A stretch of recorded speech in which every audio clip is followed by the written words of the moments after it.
In today's video, I'm going to teach you how to calculate day-over-day growth in Power BI using DAX in a simple, usable way. Whether you're tracking sales, customer metrics, or any other measurable data, comparing day-by-day growth can provide valuable insights into trends and performance. Before we dive into creating the day-over-day growth calculation, there are a couple of things you need to have ready. First and foremost, ensure you have a date table that's properly marked as a date table in Power BI. This is important because it will serve as the timeline backbone of your analysis. Second, it's essential to have a measure in place that you want to compare between days. For our example today, we'll focus on sales. Now that we've set the stage, let's look at the DAX measures you'll need to use. The first measure is designed to capture the previous day value.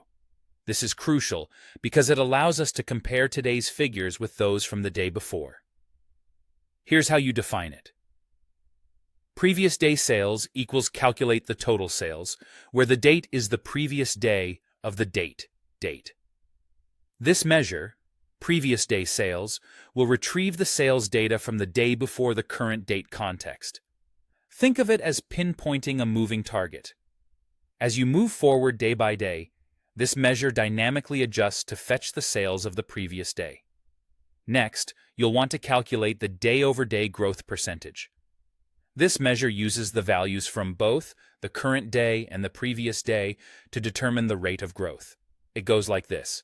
Day-over-day growth percentage is defined by creating a VAR for current setting it to total sales and a VAR for PREV setting it to previous day sales. Then return an IF statement. If PREV is blank, return blank. Otherwise, divide the difference of current minus PREV by PREV with 0 as the alternative result. In this formula, total sales is your base measure, which could typically be the sum of sales amounts. The day-over-day growth percentage formula computes how your sales have changed from one day to the next, expressing the change as a percentage. Importantly, it also gracefully handles scenarios where the previous day's data doesn't exist, such as the first day of your dataset, to prevent errors and ensure your report remains robust. By setting up these DAX measures, you're not only generating insightful day-over-day growth metrics, but also enriching your ability to spot trends and anomalies promptly.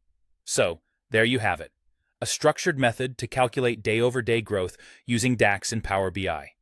Apply these measures to your projects and watch your analytical capabilities enhance significantly. Thank you for watching, and happy analyzing.